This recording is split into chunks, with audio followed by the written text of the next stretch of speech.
19वां दिखावटी बनावटी दंभ पाखंड का त्याग और 20वां आवश्यकताओं को कम कर लेना। ये 20 अगर हम संभाल लें तो हमारा निरंतर भजन बनने लगे।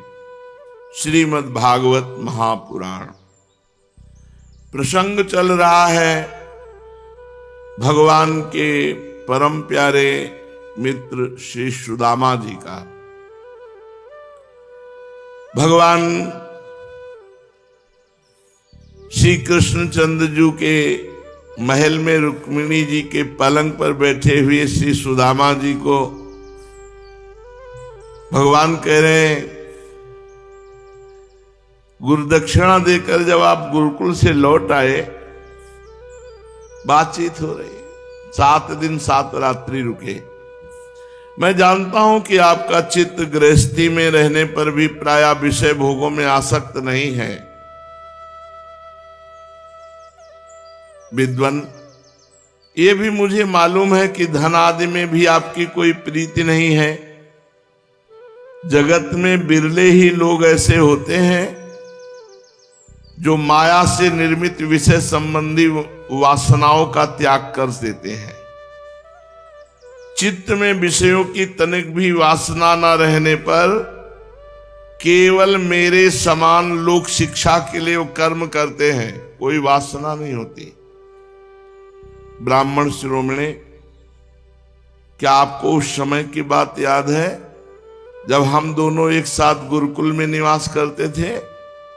सचमुच गुरुकुल में ही दुजातियों को अपने ज्ञातव्य वस्तु का ज्ञान होता है, जिसके द्वारा वे अज्ञान अंधकार से पार हो जाते हैं।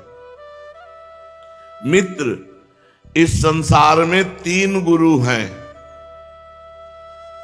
प्रथम गुरु है इस शरीर का जन्मदाता माता पिता, प्रथम गुरु है।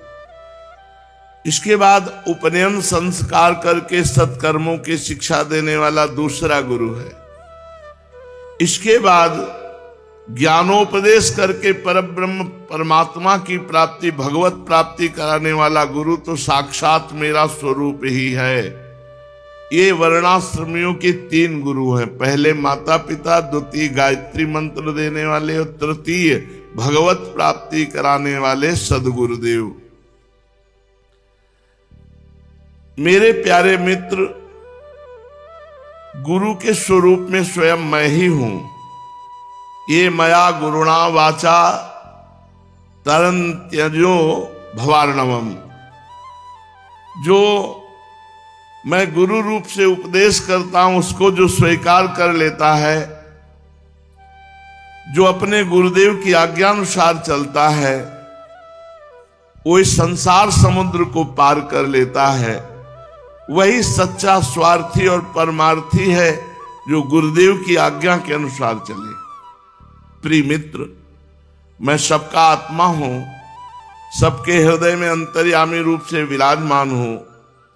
मैं गृहस्थ के धर्म 5 महायज्ञ आदि से, ब्रह्मचारी के धर्म उपनयन वेदाध्ययन आदि से, वानप्रस्थी के धर्म तपस्या से और सब ओर से उपरत हो जाना इस सन्यासी के धर्म से भी उतना संतुष्ट नहीं होता जितना गुरुदेव की आज्ञा का पालन करने से, गुरुदेव की सेवा से संतुष्ट होता हूं। श्री भगवान कह रहे हैं, मैं गृहस्थ के धर्म 5 महायज्ञ आदि से, ब्रह्मचारी के धर्म उपनयन वेदाध्ययन आदि से, वानप्रस्थी के धर्म तपस्या और सब ओर से उपरत हो जाना सन्यासी के धर्म से भी उतना संतुष्ट नहीं होता जितना गुरुदेव की आज्ञा पालन से, सेवा शुश्रूषा से संतुष्ट होता हूं। ब्राह्मण, जिस समय हम लोग गुरुकुल में निवास कर रहे थे, उस समय की वो बात आपको याद है क्या? जब हम दोनों एक दिन गुरु आज्ञा का पालन करने के लिए ईंधन लाने के लिए जंगल में गए थे। उस समय हम लोग एक घोर जंगल में गए हुए थे। बिना ऋतु के ही बड़ी भयंकर आंधी पानी आ गया था। आकाश में बिजली कड़कने लगी थी। सूर्यास्त भी हो गया था। चारों ओर अंधेरा ही अंधेरा फैल गया था। धरती पर पानी ही पानी हो गया, कहाँ गड्ढा है कहाँ किनारा इसका पता ही नहीं चलता था। वो वर्षा क्या थी, मानो प्रलय का जल हो। आंधी के झनकों और वर्षा की बौछारों से हम लोगों को बड़ी पीड़ा हुई, दिशा का ज्ञान न रहा। हम लोग अत्यंत आतुर हो गए और एक दूसरे का हाथ पकड़कर जंगल में इधर उधर भटकते रहे। जब हमारे गुरुदेव संदीपनी मुनि को इस बात का पता चला, तब वे सूर्योदय होने पर अपने शिष्य हम लोगों को ढूंढते हुए जंगल में पहुंचे और उन्होंने देखा कि हम अत्यंत आतुर हो रहे हैं। संदीपनी गुरुदेव ने कहा कि आश्चर्य है पुत्रों, तुम लोगों ने हमारे लिए अत्यंत कष्ट उठाया। सभी प्राणियों को अपना शरीर सबसे अधिक प्रिय होता है, परंतु गुरु सेवा में उस शरीर की परवाह न करके तुमने सेवा और संलग्नता दिखाई। जाओ, गुरु ऋण से मुक्त हो गए। गुरु ऋण से मुक्त होने के लिए शिष्य को इतना ही कर्तव्य है कि वो विशुद्ध भाव से अपना सब कुछ और अपना शरीर भी गुरुदेव को सेवा में समर्पित कर दे। द्विज शिरोमणियों, मैं तुम लोगों से अत्यंत प्रसन्न हूं। तुम्हारे सारे मनोरथ, सारी अभिलाषाएं पूर्ण हो। तुम लोगों ने हमसे जो वेदाध्ययन किया वह तुम्हें सर्वदा कंठस्थ रहे, इस लोक और परलोक में कहीं भी निष्फल ना हो। प्रिय मित्र, जिस समय हम लोग गुरुकुल में निवास कर रहे थे, हमारे जीवन में ऐसी ऐसी अनेकों घटनाएं घटित हुई थी। इसमें संदेह नहीं कि गुरुदेव की कृपा से ही मनुष्य शांति का अधिकारी होता है और गुरुदेव की कृपा से ही पूर्णता को प्राप्त होता है। सुदामा जी ने कहा, देवताओं के आराध्य देव जगत गुरु श्री कृष्ण, भला अब हमें क्या करना बाकी रहा? क्योंकि आप जैसा जिसको मित्र मिला हो, सत्य संकल्प परमात्मा हमारे मित्र हैं, गुरुकुल में रहने का सौभाग्य प्राप्त हुआ। अब हमें क्या करना बाकी है? प्रभु, छंदों में वेद, धर्म, अर्थ, काम, मोक्ष चतुर्विध पुरुषार्थों के मूल स्रोत हैं और वे आपके शरीर हैं, और वही आप वेदाध्ययन के लिए गुरुकुल में निवास करें। मनुष्य लीला नहीं तो और क्या है प्रभु। प्रिय परीक्षित, भगवान श्री कृष्ण सबके मन की बात जानते हैं।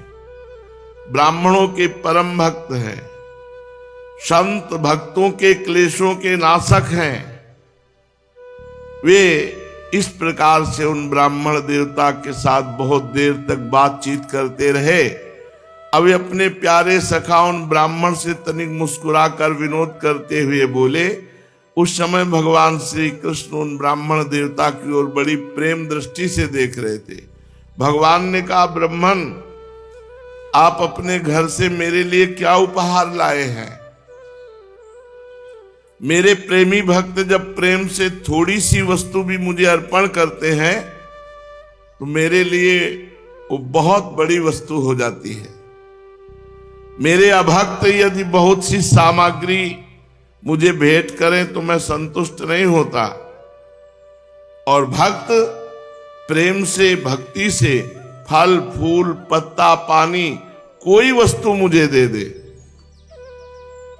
भगवान कह रहे, अण्वप्युपाहृतं भक्तैः प्रेम्णा भूर्येव मे भवेत्, भूर्यप्य भक्तोपहृतं नामे तोषाय कल्पते, पत्रं पुष्पं फलं तोयं यो मे भक्त्या प्रयच्छति, तदहं भक्त्युपहृतमश्नामि प्रयतात्मनः। यदि भक्ति से युक्त होकर मुझे एक पत्ता, चुल्लू भर पानी, कोई फल या पुष्प दे दे, भगवान कह रहे, मैं उस प्रेमोपहार को केवल स्वीकार ही नहीं करता, तुरंत भोग लगा देता हूं। और अगर अभक्त अच्छी अच्छी वस्तुएं तो मैं नहीं पाता। भगवान श्री कृष्ण के ऐसा कहने पर ब्राह्मण देवता ने लज्जावश विचार किया कि लक्ष्मीपति भगवान को क्या मैं तंदुल दूं। उन्होंने संकोच से अपना मुंह नीचा कर लिया। भगवान श्री कृष्ण समस्त प्राणियों के हृदय का एक एक संकल्प और उनका भाव भी जानते हैं। उन्होंने ब्राह्मण के आने का कारण, उनके हृदय की बात जान ली। अब ये विचार करने लगे, एक तो ये मेरा प्यारा सखा है, दूसरे इसने पहले कभी लक्ष्मी की कामना से मेरा भजन नहीं किया है। इस समय अपनी पतिव्रता पत्नी को प्रसन्न करने के लिए उसी के आग्रह से यहां आया है। अब मैं इसे ऐसी संपत्ति दूंगा जो देवराज इंद्र के लिए भी दुर्लभ है। भगवान श्री कृष्ण ने ऐसा विचार करके उनकी काख में दबे हुए चिथड़े की एक पोटली में बंधा हुआ वो तंदुल चिवड़ा, ये क्या है, ऐसा कह के छीन लिया और बड़े आदर से कहने लगे, प्यारे मित्र, ये तो तुम मेरे लिए अत्यंत प्रिय भेंट ले आए हो।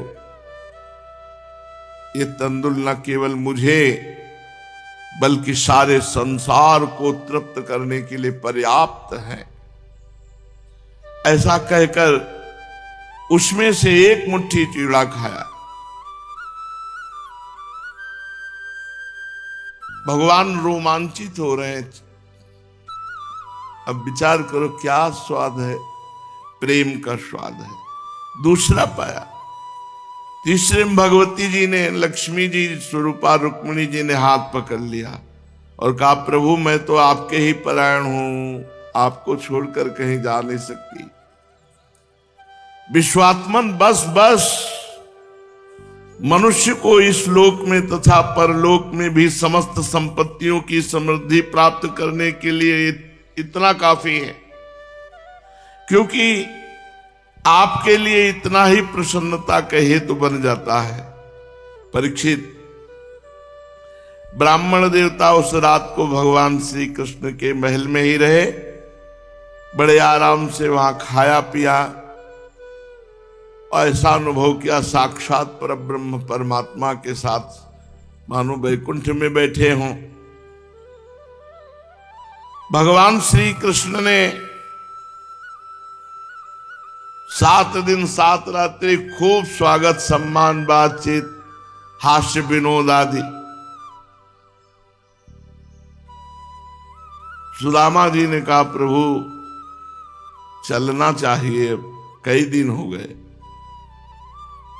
भगवान ने तुरंत कह दिया, हाँ हाँ चलना चाहिए। सुदामा जी अपनी चित्त की करतूत पर बड़े लज्जित हुए। मांगा नहीं कुछ, भगवान ने भी ऐसे कह दिया, हाँ हाँ।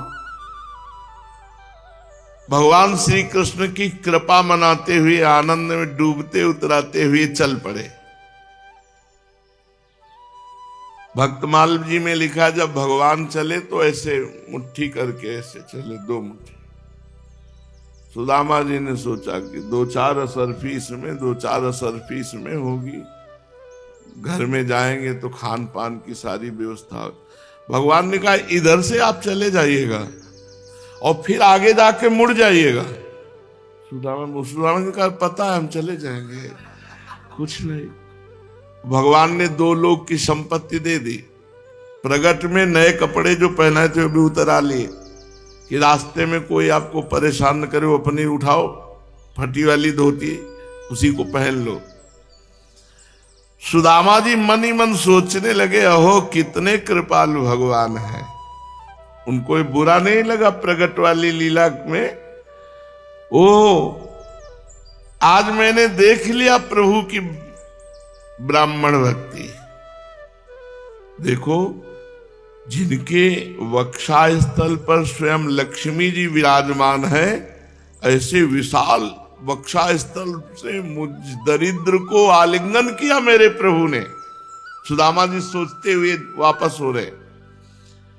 कहा तो मैं अत्यंत पापी दरिद्र और कहा लक्ष्मी के एकमात्र आश्रय भगवान श्री कृष्ण, परंतु उन्होंने ये मेरा मित्र है ऐसा समझकर अपनी भुजाओं से भरकर हृदय से लगाया। इतना ही नहीं, उन्होंने मुझे उस पलंग पर सुलाया जिस पर उनकी प्राण प्रिया रुक्मिणी जी शयन करती है, मानो मैं उनका सगा भाई हूं। कहां तक कहूं, मैं थका हुआ था तो स्वयं उनकी पटरानी रुक्मिणी जी ने अपने हाथों से चंवर डुलाया, मेरी सेवा की और मेरे आराध्य देव, देवताओं के आराध्य देव, ब्रह्म ऋषियों के आराध्य देव होकर भी प्रभु ने मेरे पांव दबाए।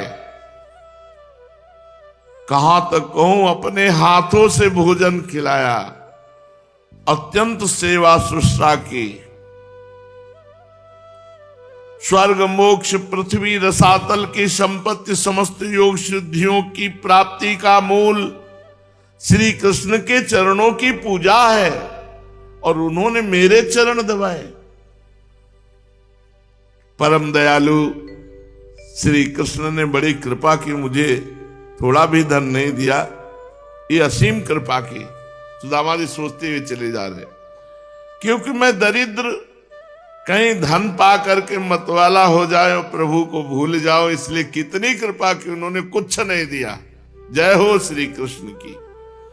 इस प्रकार मन ही मन विचार करते करते ब्राह्मण देवता अपने नगर में आए और जब वहां पहुंचे तो देखा कि सब सूर्य और अग्नि चंद्रमा के समान तेजस्वी महल, जैसे सूर्य चमके ऐसे महल चमक रहे, रत्न निर्मित महल, ठौर के ठौर चित्र विचित्र उपवन उद्यान, झुंड के झुंड रंग बिरंगे पक्षी कलरव कर रहे, सुंदर सरोवर, कुमुदिनी श्वेत नील सौगंधिक भांति भांति के कमल खिले हुए हैं और सब राजसी पोशाक धारण किए हुए स्त्री पुरुष बन ठन कर सेवा में लगे हैं। ओ सुदामा जी सोचने लगे, ये मैं कहीं बावरेपन में पुनः द्वारिका तो नहीं आ गया, ये किसका स्थान है? ये तो मेरा ही स्थान है जहां मैं रह रहा था, पर ये ऐसा कैसे हो सकता है? यहां तो दिव्य महल हैं। इस प्रकार सोच ही रहे थे कि देवताओं के समान सुंदर सुंदर स्त्री पुरुष बड़े सुंदर मंगल मृदंग आदि बजाते हुए, गीत गाते हुए और उनकी पत्नी आरती लिए हुए आगे आई। तो उन्होंने देखा पंडित आए, हाथ तो बहुत हार वार धारण किए हुए हैं सुशीला जी। ब्राह्मणी अपार आनंद में फूली हुई है, जल्दी जल्दी घर से निकल करके और ऐसी लग रही है मानो मूर्तिमान लक्ष्मी जी हो। दास दासियां सब मानो लक्ष्मी जी कमल वन से पधार रही हो। पति देव को देखकर खूब उत्कंठा, खूब प्रसन्न, आंसू छलक आए। ब्राह्मणी ने नमस्कार किया सुदामा जी को। सुदामा जी ने कहा, देवी सौभाग्यवती हो। तो उनका, प्रभु आप ही तो हमारे सुहाग हो। नहीं देवी, हमारी तो गरीबिनी ब्राह्मणी कहीं यही रहती थी, पता नहीं तुम कौन हो। क्योंकि सोने का हार और रत्नों के जटित सब आभूषण धारण किए हुए और आसपास देवांगनाओं के समान दिव्य सेविकाएं। सुदामा जी ने देखा कि पत्नी देदीप्यमान हो रही है, पतिव्रता तो थी, बहुत विस्मित हो गए। सुदामा जी की पत्नी सुशीला जी ने हाथ पकड़ा और महल की तरफ। देवराज इंद्र का निवास स्थान भी ऐसा नहीं जैसा सुदामा जी का। मणियों के खंभे, हाथी दांत के बने हुए और सोने से मढ़े हुए पलंग, दूध के फेन की तरह कोमल बिछौना, चवर लिए हुए दास दासियां खड़े हैं। यह है श्री कृष्ण की मित्रता का स्वरूप। स्वर्ण के जगह जगह सिंहासन रखे हुए, खाने को नहीं था, और उन सिंहासन में कोमल गद्दियां, कुर्सी प्लास्टिक की नहीं, सोने के सिंहासन जगह जगह रखे हुए, चंदोवे झिलमिला रहे, मोतियों की लड़ियां लगी, स्फटिक मणि के स्वच्छ दीवारें जिनमें पन्ने की पच्चीकारी की गई, रत्न निर्मित स्त्री मूर्तियों के हाथ में रत्नों के दीपक जगमग जगमग कर रहे। इस प्रकार समस्त संपत्तियों की समृद्धि देखकर प्रत्यक्ष कोई कारण न पाकर सुदामा जी विचार करने लगे, इतनी संपत्ति कहां से आ गई? मैं जन्म से ही भाग्यहीन दरिद्री, और मेरी संपत्ति समृद्धि का कारण क्या? ओह, परम ऐश्वर्यशाली यदुवंश शिरोमणि भगवान श्री कृष्ण के कृपा कटाक्ष से ही ये सब हुआ। ये सब श्री कृष्ण की देन है। स्वयं भगवान श्री कृष्ण पूर्ण काम है, लक्ष्मीपति हैं, अनंत भोग सामग्रियों से युक्त हैं। इसलिए वे याचक भक्त को उसके मन का भाव जानकर बहुत कुछ दे देते हैं, परंतु उसे समझते हैं बहुत थोड़ा, इसलिए वो सामने कुछ नहीं देते। भगवान का ऐसा स्वरूप है कि सामने कुछ नहीं देते। जैसे किसान सो गया, वर्षा करके पूरे खेत भर दिए, ऐसे भगवान देते हैं। मेरे सखा श्याम सुंदर सचमुच उस मेघ से भी बढ़कर उदार हैं, जो समुद्र को भर देने की शक्ति रखने पर भी किसान के सामने न बरसकर उसके सो जाने पर रात में बरसता है, और बहुत बरसने पर भी थोड़ा समझता है, और इनसे ज्यादा बरसती श्री जी, इसलिए उनका नाम बरसाने वाली है। हे मेरे प्यारे सखा श्री कृष्ण, आप देते हो बहुत पर मानते हो बहुत थोड़ा। हमारी करुणामयी सरकार श्री लाडली जी तो बरसंत में सहजाद बुद्ध सौख्य धाराम श्री राधिका चरण रेणु महाम स्मरामी। अगर आप भगवान का प्रेमी भक्त थोड़ा भी कुछ भगवान के लिए करता है तो भगवान उसे बहुत करके मान लेते हैं। देखो तो सही, मैंने उन्हें केवल एक मुट्ठी तंदुल और उदास शिरोमणि श्री कृष्ण ने क्या क्या वैभव प्रदान कर दिया। मुझे जन्म जन्म इन्हीं की दोस्ती मिले, जन्म जन्म इन्हीं का प्यार मिले, इन्हीं की हितैषिता मिले, इन्हीं की मित्रता मिले और इन्हीं की सेवा मुझे। पर मुझे तो संपत्ति की आवश्यकता नहीं है। मैं श्री कृष्ण चरणारविंद का प्रेमी हूं, मुझे इस वैभव से कोई मतलब नहीं है। मुझे भगवत प्रेमी महात्माओं का संग मिले और निरंतर भगवत स्मरण गुणगान, मुझे श्री कृष्ण द्वारा दिए हुए इस वैभव से कोई मतलब नहीं। अजन्मा भगवान श्री कृष्ण संपत्ति आदि के दोषों को जानते हैं। वे देखते हैं कि बड़े बड़े धनियों का धन और ईश्वर के मध्य से पतन हो जाता है, इसलिए भगवान अपने भक्त के मांगते रहने पर भी धन संपत्ति नहीं देते, मांगने पर भी नहीं देते, क्योंकि पता है कि धन संपत्ति ईश्वर आ जाएगा, मुझे भूल जाएगा और ऐसे आचरण करेगा जिससे इसका पतन हो जाएगा। बड़ी कृपा है श्री कृष्ण की भक्तों पर।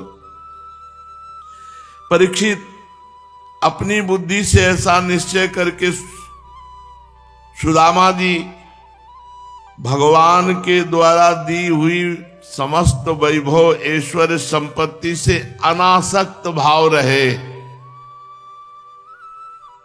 सुदामा जी खुशी नहीं हुई, उनकी पत्नी तो खूब खुशी थी। सुदामा जी अनासक्त रहे और भगवत प्रसाद रूप विषय का सेवन करके रात दिन भजन में डटे रहे। देवताओं के भी आराध्य देव भक्त भयहारी यज्ञपति सर्वशक्तिमान भगवान स्वयं ब्रह्म ऋषियों को अपना प्रभु मानते हैं, अपना इष्ट देव मानते हैं। इसलिए ब्रह्म ऋषियों से बढ़कर और कोई भी प्राणी जगत में नहीं है। भगवान श्री कृष्ण के प्यारे सखा सुदामा जी ने देखा कि यद्यपि भगवान अजित हैं, किसी के अधीन नहीं है, फिर भी वे अपने सेवकों के अधीन हो जाते हैं, सेवकों से पराजित हो जाते हैं। सुदामा जी रात दिन भगवान श्री कृष्ण के ध्यान में तन्मय हो गए। ध्यान के आवेग से उनकी अविद्या की गांठ कट गई और थोड़े ही समय में वो शरीर छोड़कर भगवान के दिव्य धाम, संतों के एकमात्र जो आश्रय है, उस परम धाम को प्राप्त किया। लोक में ऐसी संपत्ति दे दी कि देवराज इंद्र को भी दुर्लभ, और परलोक में परम पद प्रदान किया। परीक्षित, सुदामा जी के इस पावन चरित्र को जो सुनता है, जो गान करता है, उसे भगवान के चरणों में प्रेम भाव और कर्म बंधन से मुक्ति मिल जाती है। इसलिए खूब भगवान के चरित्र सुनो, भक्तों के चरित्र सुनो, नाम जप करो, प्रभु से प्रार्थना करो कि वो आपको बल दें और गंदे आचरणों से बच जाओ। अगर गंदे आचरणों से बचकर भजन करोगे तो थोड़ा जल्दी आनंद का अनुभव आने लगे। गंदे आचरण करोगे तो पहले भजन इतना बढ़े कि तुम्हारे गंदे आचरणों को छुड़वावे, तब आनंद आए। तो हम भगवान से प्रार्थना करें कि चाहे जितना हमें दुख देना, आपका स्मरण न छूटे, आपका लीला गुणगान न छूटे।